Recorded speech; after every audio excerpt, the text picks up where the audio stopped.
کیا خوبصورت ہماری شریعت ہے. کسی کو باپ کی یاد آئے, کسی کو ماں کی یاد آئے. آج دنیا میں کیا ہوتا تھا, ماں باپ ہوتے تھے تو کوئی سوٹ پیس لے جاتے تھے, کوئی فروٹ لے جاتے تھے, کوئی تحفے دے دیتے تھے, چلو امی ابو کو کہیں چکر لگانے لے جائیں, ان کا دل خوش ہو جائے, اللہ نے پیسے دیے چلو مدینے لے جائیں. اب تو نہیں لے جا پا رہے نا, اب تو چلے گئے وہ دنیا سے. اب کیا کر سکتے ہیں؟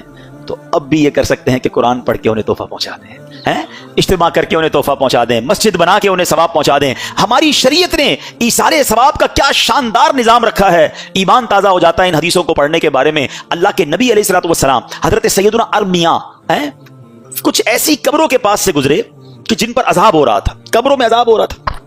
کچھ عرصے کے بعد پھر گزرے تو عذاب ختم ہو چکا تھا. تو آپ نے اللہ سے عرض کی کہ یا اللہ, پہلے عذاب ہو رہا تھا, اب عذاب ختم ہو گیا, اعمال تو انہوں نے جو کرنے تھے کر لیے نا, اعمال کے رزلٹ پر ہی طے ہوتا ہے کہ قبر میں عذاب ہو رہا ہے, اللہ ناراض ہے تو, یا نعمتیں مل رہی ہیں. اب عذاب ختم کیسے ہو گیا؟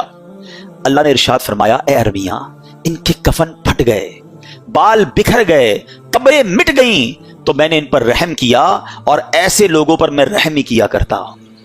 مدینہ کے تاجدار علیہ الصلوۃ والسلام فرماتے ہیں, اے ایصال ثواب کے اجتماع کرنے والو, اے فاتحہ کرنے والو, دیکھو کیا خوبصورت اہل سنت کے یہاں نظام ہے. اپنے والد کی بھی برسی مناتے ہیں, ثواب ساری دنیا کے مسلمانوں کو پہنچاتے ہیں. جب بھی گھر میں لنگر لوگ کرتے ہیں, امام حسین کا لنگر کریں, غوث پاک کا لنگر کریں. لوگوں کو نہ جانے کیوں فاتحہ سے پرابلم ہے, ساری دنیا کے مسلمانوں کو ثواب لوگ پہنچاتے ہیں. سنو میرے آقا کیا فرماتے ہیں, اللہ کے حبیب فرماتے ہیں, میری امت گناہ سمیت قبر میں داخل ہوگی, اور جب نکلے گی تو بے گناہ ہوگی. گناہ سمیت داخل ہوگی اور نکلے گی بے گناہ ہوگی. آقا فرماتے کیونکہ وہ مومنین کی دعاؤں سے بخش دی جاتی ہے. خدا اہل سنت کو آباد رکھے. محمد کا میلاد ہوتا رہے گا. یہ میلاد کے اجتماع, ایصال ثواب کے اجتماع, سویم کے اجتماع, ہم جب بھی قرآن خوانی کرتے ہیں, لنگر کرتے ہیں, دعائیں کرتے ہیں, کیا کہتے ہیں, یا اللہ سرکار کی ساری امت کو ثواب پہنچا. آقا فرماتے میری امت داخل تو گناہوں کے ساتھ ہوگی, جب نکلے گی تو گناہ مٹ چکے ہوں گے, کیونکہ اس مومنین دعائیں کر رہے ہیں, ایصال ثواب کر رہے ہیں. اب سنو, جو ایصال ثواب نہیں کرتے نا, اپنے مردوں کو بھول جاتے ہیں, انہیں یاد نہیں رکھتے. پیارے آقا علیہ الصلوۃ والسلام فرماتے ہیں کہ مردے کا حال قبر میں ڈوبتے ہوئے انسان کی مانند ہے. جب بندہ ڈوب رہا ہوتا ہے تو کیا حال ہوتا ہے کہ وہ شدت سے انتظار کرتا ہے کہ باپ یا ماں یا بھائی یا کسی دوست کی اسے دعا پہنچے, اور جب کسی کی اسے دعا پہنچتی ہے تو اس کے نزدیک, اس قبر میں جو مردہ ہے نا, اس کے نزدیک دنیا و ما فیہا, یعنی دنیا اور اس میں جو کچھ ہے سب سے بہتر ہوتی ہے. آقا فرماتے اللہ عز و جل قبر والوں کو ان کے زندہ متعلقین کی طرف سے ہدیہ کیا ہوا ثواب پہاڑوں کی مانند عطا فرماتا ہے. بعض اوقات کیا ہو سکتا ہے کسی کے ذہن میں خیال آتا ہو, یار سرکار کی ساری امت کو پہنچا, ہم نے ایسے ہی کہہ دیا, صرف دعا کر دی, ایک فاتحہ پڑھ لی, 3 بار سورہ اخلاص پڑھ دی, اسے کیا مل رہا ہے؟ سنو حدیث میں آقا فرما رہے اللہ ہدیہ کیا ہوا ثواب پہاڑوں کی مانند عطا فرماتا ہے. اور زندوں کا ہدیہ کیا ہے مردوں کے لیے؟ آقا فرماتے ہیں وہ دعائے مغفرت کرنا ہے. دعا کرتے رہا کرو, سرکار کی ساری امت کے لیے کیا کرو, اپنے مرحومین کے لیے کیا کرو. اور سبحان اللہ, اب آؤ میں آپ کو اربوں نیکیاں کمانے کا موقع بھی بتا دیتا ہوں. روزانہ آپ اربوں نیکیاں کما سکتے ہیں.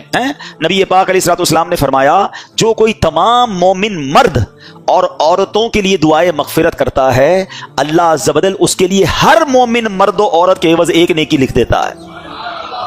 جتنے دنیا میں اتنے نہیں, جتنے گزر گئے.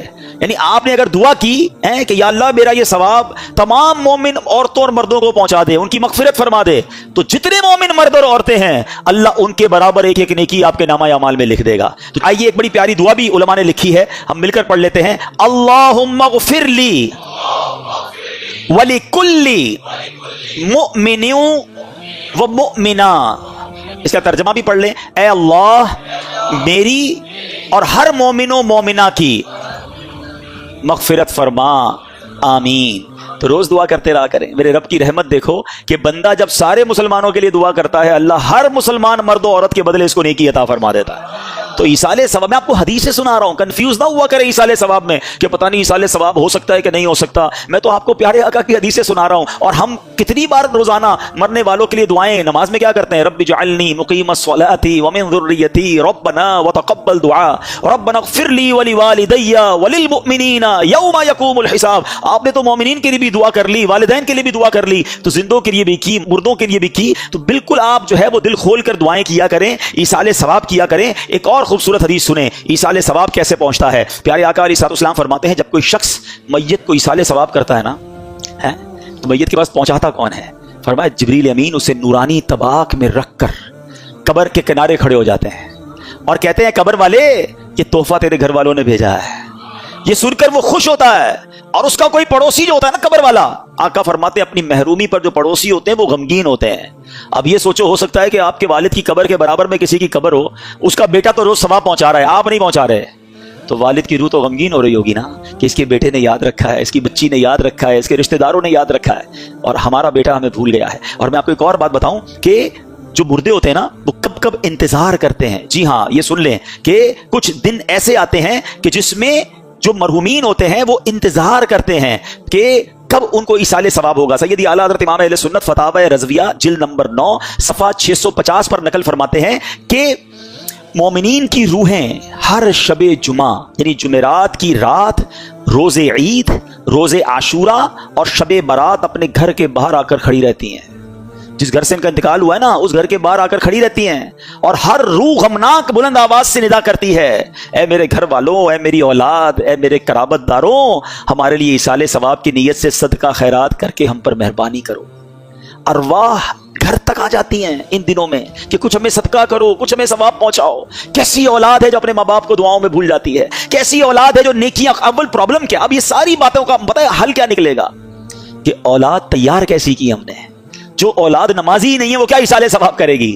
جو اولاد قرآن پڑھنا ہی نہیں جانتی وہ کیا ایصال ثواب کرے گی؟ جس اولاد کو نیکی کرنے کا شوق ہی نہیں ہے وہ آپ کو کیسے ایصال ثواب کرے گی؟ اگر باپ بھی نمازی تھا، بیٹا بھی نمازی تھا، بیٹی بھی نمازی تھی، گھر میں قرآن خوانی ہوتی تھی، رمضان کے روزے رکھے جاتے تھے، شب برات اور شب جناب قدر وغیرہ بڑی راتوں میں عبادتوں کا سلسلہ تھا، تو جب باپ مر بھی جائے گا اولاد کو یاد آئے گا آج بڑی رات ہے، عبادت کی رات ہے، چلو والد کی قبر پر چلتے ہیں، چلو اسے کچھ ایصال ثواب کرتے ہیں، آج جمعرات کی رات ہے ابو کو یاد کرتے ہیں۔ ہم نے اولاد کیسی تیار کی ہے یہ سوال بنتا ہے۔ حالانکہ میرے میٹھے اسلامی بھائیوں حدیثیں تو ایسی ہیں، ثواب تو ایسا ہے کہ سچ بتاؤں کہ ماں باپ کمال کی ہستی ہیں، زندگی میں ان کی خدمت کی تو ثواب، اور مرنے کے بعد ان کو ایصال کیا نا تو ایصال کرنے کے بعد بھی اپنا ہی بھلا ہے، ہمیں ہی فائدہ ہے۔ پیارے آقا فرماتے ہیں کہ جو اپنے ماں باپ کی طرف سے حج کرے، اپنا حج تو کر لیا، اب نفلی حج کرنے جاتا ہے، میں دعا کرتا ہوں اللہ اس عالم سب کو حج عطا فرمائے، اور جنہوں نے حج کر لیا ہے نا، فرض ادا کر لیا ہے، اب ماں باپ کے نام کا حج کرنا۔ کیوں؟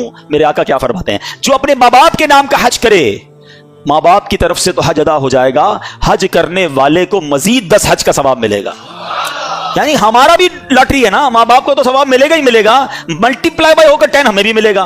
اب اگر یہ حدیثیں پڑھی ہوں گی تو بچہ جب حج کرنے جائے گا تو ماں باپ یاد آئیں گے نا، کون نہ ماں باپ کو کون یاد کرے گا؟ ایک اور جگہ پیارے آقا فرماتے ہیں جب تم میں سے کوئی نفل خیرات کرنا چاہے نا، کبھی کبھی ہوتا ہے کسی مسجد میں پیسے ڈال رہے ہیں، کسی غریب کو دینا ہے، کسی کی مدد کرنی ہے، یہ تو ثواب تو ملے گا۔ آقا فرماتے ہیں اپنے ماں باپ کی طرف سے کریں۔ کیا خوبصورت شریعت ہے، کیا پیاری تعلیمات ہیں۔ صدقہ خیرات تو کرنا ہی ہے نا، کہ نیت کر لو یہ ماں باپ کی طرف سے ہے۔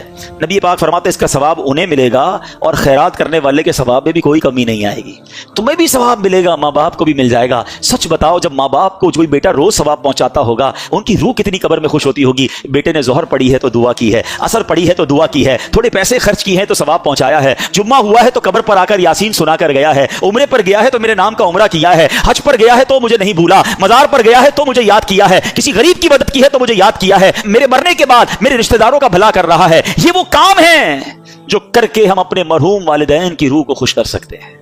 اور وہ بیٹا جو نماز نہ پڑھتا ہو، وہ بیٹا جو لوگوں کے ماں باپ کو گالیاں دیتا ہو، لوگ اس کی وجہ سے اس کے ماں باپ کو گالی دیتے ہوں، بتاؤ ان کے ماں باپ کی روح کتنی ان سے ناراض ہوگی۔ ایک آخری وسوسہ اگر کسی کے ذہن میں ہے تو دور کر دیتا ہوں، حالانکہ میں نے صرف حدیثیں سنائی ہیں، میں نے کوئی بزرگوں کے اقوال نہیں سنائے، نبی پاک کی حدیثوں سے آپ کو بتایا کہ ایصال ثواب اور خاص طور پہ ماں باپ کے لیے ایصال ثواب کے کتنے فضائل ہیں۔ مگر آؤ ایک صحابی کا طرز عمل بھی بتا دیتا ہوں، ایک صدقہ جاریہ کا کام کرنے کا انداز بھی بتا دیتا ہوں۔ حضرت سیدنا سعد بن عبادہ رضی اللہ تعالیٰ عنہ، انہوں نے نبی پاک سے عرض کی، یہ حدیث سیاہ ستہ کی کتاب ابو داؤد شریف میں موجود ہے۔ عرض کرتے ہیں حضور میری ماں انتقال کر گئی ہے، میں ان کی طرف سے صدقہ یا خیرات کرنا چاہتا ہوں، کون سا صدقہ افضل ہے؟